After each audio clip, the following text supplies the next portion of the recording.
ਵਾਹਿਗੁਰੂ ਜੀ ਕਾ ਖਾਲਸਾ ਵਾਹਿਗੁਰੂ ਜੀ ਕੀ ਫਤਿਹ। ਬੱਚੇ ਆਪਾਂ ਡਾਇਮੈਂਸ਼ਨਸ ਆਫ ਬਿਜ਼ਨਸ ਇਨਵਾਇਰਨਮੈਂਟ ਕਰ ਰਹੇ ਸੀ।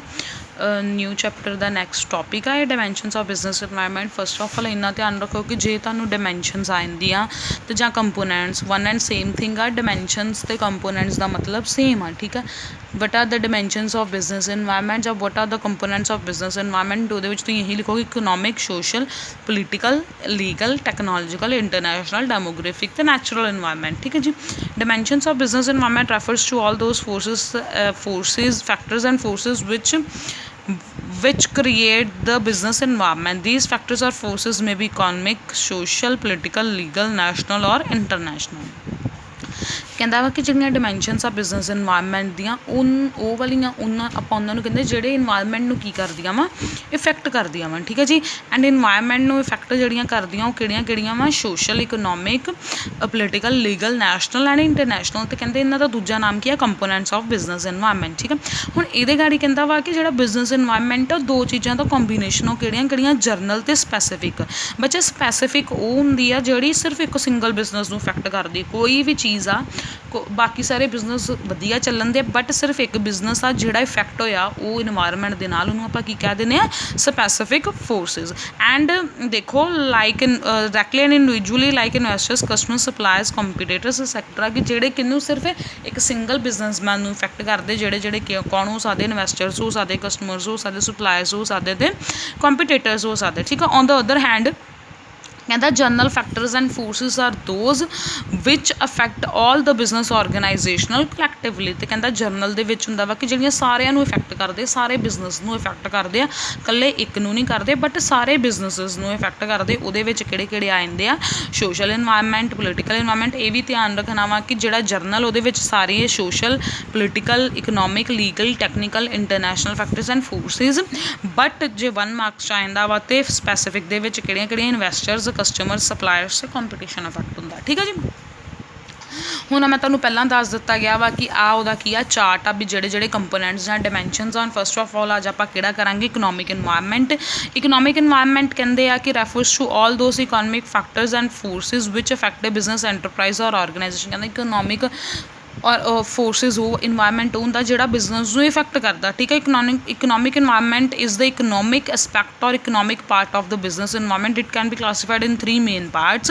ਇਕਨੋਮਿਕ ਦਾ ਮਤਲਬ ਹੁੰਦਾ ਵਾ ਕਿ ਜਿਹੜਾ ਪੈਸੇ ਵੱਲੋਂ ਇਫੈਕਟ ਹੁੰਦਾ ਆਪਣਾ ਜਿੱਦਾਂ ਆਪਣੀ ਕੰਟਰੀ ਆ ਪੈਸੇ ਵੱਲੋਂ ਇਫੈਕਟ ਹੁੰਦੀ, ਉਹਨੂੰ ਆਪਾਂ ਕਹਿ ਦਿੰਦੇ ਉਹ ਇਨਵਾਇਰਨਮੈਂਟ ਜਿਹੜਾ ਪੈਸੇ ਵੱਲੋਂ ਇਫੈਕਟ ਹੁੰਦਾ। ਫਿਰ ਇਹਦੇ ਵਿੱਚ ਕਹਿੰਦੇ 3 ਗਾੜੀ ਪਾਰਟਸ ਆ, ਉਹ ਕਿਹੜਾ, ਇਕਨੋਮਿਕ ਕੰਡੀਸ਼ਨਸ, ਇਕਨੋਮਿਕ ਪੋਲਿਸੀ ਅਤੇ ਇਕਨੋਮਿਕ ਸਿਸਟਮ, ਠੀਕ ਹੈ ਜੀ। ਇਕਨੋਮਿਕ ਕੰਡੀਸ਼ਨਸ ਦੇ ਵਿੱਚ ਆ ਜਾਂਦਾ, economic conditions prevalent in the country are an integral part of economic environment. This includes important elements like stage of economic development of the country, rate of economic growth, rate of capital formation, rate of saving and investment. ਮੈਂ ਤੁਹਾਨੂੰ ਉਹੀ ਕਹਿਣਾ ਕਿ ਜਿਹੜਾ ਪੈਸੇ ਨਾਲ relate ਆ। ਕਹਿੰਦਾ ਕਿ ਇਕਨੋਮਿਕ ਕੰਡੀਸ਼ਨ ਦੇ ਵਿੱਚ ਕਿਹੜੀਆਂ ਚੀਜ਼ਾਂ ਆਉਂਦੀਆਂ ਜਿਹੜੀਆਂ ਕੀ ਇਫੈਕਟ ਕਰਦੀਆਂ ਵਾ, ਡਿਵਲਪਮੈਂਟ, ਕੰਟਰੀ ਦੀ ਡਿਵਲਪਮੈਂਟ ਨਹੀਂ ਹੁੰਦੀ ਜਾਂ ਗਰੋਥ ਨਹੀਂ ਹੁੰਦੀ, ਜਾਂ ਫਿਰ ਉਹਨਾਂ ਦਾ ਸੇਵਿੰਗਸ ਨਹੀਂ ਹੁੰਦੀ ਕੰਟਰੀ ਦੇ ਵਿੱਚ, ਇਨਵੈਸਟਮੈਂਟ ਨਹੀਂ ਹੋ ਸਕਦੀ, ਜਾਂ ਰੇਟ ਆਫ ਇੰਟਰਸਟ ਜਿਹੜਾ ਬਹੁਤ ਜ਼ਿਆਦਾ ਹੋ ਗਿਆ ਵਾ, ਠੀਕ ਹੈ, ਰੇਟ ਆਫ ਇਨਫਲੇਸ਼ਨ ਬਹੁਤ ਜ਼ਿਆਦਾ ਹੋ ਗਿਆ। ਇਹ ਸਾਰੀਆਂ ਚੀਜ਼ਾਂ ਕੀ ਆ, ਇਕਨੋਮਿਕ ਕੰਡੀਸ਼ਨਸ ਦੇ ਵਿੱਚ ਆਉਂਦੀਆਂ। ਨੈਕਸਟ ਵਨ ਇਜ਼ ਦੈਟ ਕਿ ਇਕਨੋਮਿਕ ਪੋਲਿਸੀ। ਇਕਨੋਮਿਕ ਪੋਲਿਸੀਜ਼ ਦੇ ਵਿੱਚ ਬੱਚੇ ਕੀ ਆਊਗਾ, the policy made for the functioning and control of an economic is known as the economic policy. ਕਹਿੰਦਾ ਵਾ ਕਿ ਕੋਈ ਵੀ ਪੋਲਿਸੀ ਜਿਹੜੀ ਆਪਾਂ ਬਣਾਈ ਦੀ ਤਾਂ ਜੋ ਸਾਡਾ ਪੈਸੇ ਦਾ ਲੈਣ ਦੇਣ ਚੰਗੀ ਤਰ੍ਹਾਂ ਚੱਲੀ ਜਾਵੇ, ਉਹਨੂੰ ਆਪਾਂ ਕੀ ਕਹਿ ਦਿੰਦੇ, economic policy. Various policies formulated under economic policy such as monetary policy. ਕਹਿੰਦੇ ਕਿਹੜੀਆਂ ਉਹਨਾਂ ਨੇ ਪੋਲਿਸੀਜ਼ ਬਣਾਈਆਂ ਵਾ, ਮੋਨੀਟਰੀ ਪੋਲਿਸੀ ਬਣਾਈ ਆ, ਫਿਸਕਲ ਪੋਲਿਸੀ ਬਣਾਈ, industrial policy, import export policy ਬਣਾਈ ਆ, ਐਗਰੀਕਲਚਰ ਪੋਲਿਸੀ ਬਣਾਈ ਆ, ਪ੍ਰਾਈਸ ਪੋਲਿਸੀ ਬਣਾਈ ਹੈ, ਇਕਨੋਮਿਕ ਪਲੈਨਿੰਗ ਬਣਾਈ ਆ, are also an important part of economic environment. Economic system, ਹੁਣ ਦੇਖੋ the economic system adopted by country is also an important part of economic environment. The economic system may be in the form of capitalization, socialism or mixed economy. ਕਹਿੰਦਾ ਇਹਦੇ ਵਿੱਚ ਇਹ ਆ ਕਿ economic ਦਾ ਮਤਲਬ ਪੈਸੇ ਦਾ ਲੈਣ ਦੇਣ ਜਿਹੜਾ ਕਰਨਾ, ਉਹ ਕਿੱਦਾਂ ਦਾ ਸਿਸਟਮ ਬਣਾਇਆ ਗਿਆ ਵਾ। ਕਹਿੰਦੇ ਹੁਣ ਗੌਰਮੈਂਟ ਨੇ ਕਿੱਦਾਂ ਦਾ ਬਣਾਇਆ, ਜਾਂ 3 ਟਾਈਪ ਦਾ ਬਣਾਇਆ। ਇਹਦੇ ਵਿੱਚ 3 ਟਾਈਪ ਦਾ ਸਿਸਟਮ ਹੁੰਦਾ, ਜਾਂ ਕੈਪੀਟਲਿਜ਼ਮ ਆ, ਜਾਂ ਸੋਸ਼ਲਿਜ਼ਮ ਆ, ਜਾਂ ਫਿਕਸਡ ਇਕੋਨਮੀ ਆ, ਠੀਕ ਹੈ। ਕੈਪੀਟਲਿਜ਼ਮ ਦੇ ਵਿੱਚ ਵੀ ਹੁੰਦਾ ਵਾ ਕਿ ਤੁਸੀਂ ਆਪਣੇ ਆਪ ਕਰਨਾ ਵਾ ਬਿਜ਼ਨਸ ਸਟਾਰਟ, ਜਾਂ ਕਿਸੇ ਜਾਂ ਵਿੱਚ ਗੌਰਮੈਂਟ ਦੀ ਕੋਲੈਬੋਰੇਸ਼ਨ ਕਰਨੀ ਆ, ਜਾਂ ਇਕੱਲਾ ਗੌਰਮੈਂਟ ਦਾ ਕਰਨਾ, ਜਾਂ ਮਿਕਸ ਕਰਨਾ ਗੌਰਮੈਂਟ ਦਾ ਵੀ ਅਤੇ ਆਪਣਾ ਵੀ, ਠੀਕ ਹੈ। ਉਹਨੂੰ ਆਪਾਂ ਕੀ ਕਹਿ ਦਿੰਦੇ, ਇਕਨੋਮਿਕ ਸਿਸਟਮ।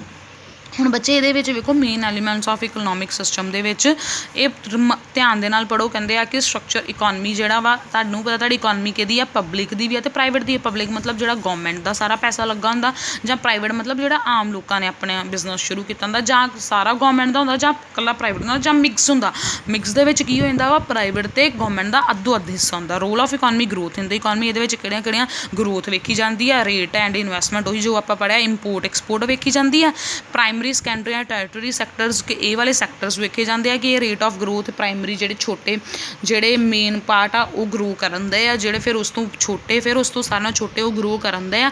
ਡਿਵੈਲਪਮੈਂਟ ਇਨਫਰਾਸਟਰਕਚਰ ਵੇਖਿਆ ਜਾਂਦਾ, ਸੜਕਾਂ ਬਣੀਆਂ ਜਾਂ ਨਹੀਂ ਬਣੀਆਂ। ਇਨਫਲੇਸ਼ਨ ਰੇਟ ਵੇਖਿਆ ਜਾਂਦਾ, ਕਿੰਨਾ ਕੁ ਪੈਸੇ ਦਾ ਰੇਟ ਵਧਿਆ ਵਾ ਜਾਂ ਪ੍ਰਾਈਸਿਸ ਵਧੇ ਆ, ਠੀਕ ਆ। ਗੌਰਮੈਂਟ ਕੋਲ ਕਿੰਨਾ ਪੈਸਾ, ਰੈਵਨਿਊ ਦਾ ਮਤਲਬ ਕਿੰਨਾ ਪੈਸਾ ਗੌਰਮੈਂਟ ਦੇ ਕੋਲੋਂ ਕਿੰਨਾ ਗੌਰਮੈਂਟ ਨੇ ਖਰਚ ਕੀਤਾ, ਗੌਰਮੈਂਟ ਕੋਲ ਕਿੰਨਾ ਬਚਿਆ, ਕਿੰਨਾ ਗੌਰਮੈਂਟ ਘਾਟੇ 'ਚ ਆ, ਠੀਕ ਹੈ, ਜਿਹੜਾ ਆਹ ਵਾਲੀ ਚੀਜ਼, ਠੀਕ ਆ। Policy of in government about Texas and subsidies, government ਕਿੱਦਾਂ ਦੀਆਂ ਟੈਕਸਿਸ ਦੇਂਦੀ ਹੈ, ਟੈਕਸ ਕਿੰਨੇ ਟੈਕਸ ਲੈਂਦੀ ਹੈ, ਅਤੇ ਜਾਂ ਸਬਸਿਡੀਜ਼ ਕਿੰਨੀਆਂ ਪ੍ਰੋਵਾਈਡ ਕਰਨ ਦੀ। Availability, quality and price of factors of production available in the country. ਕਹਿੰਦਾ ਵਾ ਕਿ quality and price of factors of production available in the country, ਮਤਲਬ ਕਿੱਦਾਂ ਦੀ ਕੁਆਲਿਟੀ ਆ ਪ੍ਰੋਡਕਟਸ ਦੀ ਜਾਂ ਪ੍ਰਾਈਸ ਉਹਨਾਂ ਦਾ ਕਿੰਨਾ, ਉਹ ਸਾਰਾ ਕੁਝ ਇਹਦੇ ਵਿੱਚ ਆਉਣਾ, ਠੀਕ ਆ ਬੱਚੇ। That's all for today. ਆਪਾਂ ਸੋਸ਼ਲ ਇਨਵਾਇਰਮੈਂਟ ਅਤੇ ਪੋਲੀਟੀਕਲ ਇਨਵਾਇਰਮੈਂਟ ਮੈਂ ਤੁਹਾਨੂੰ ਸਾਰਾ ਮੈਂ ਇੱਕੋ ਟੌਪਿਕ ਦੇ ਵਿੱਚ ਕਰਵਾ ਦੂੰਗੀ। That's all for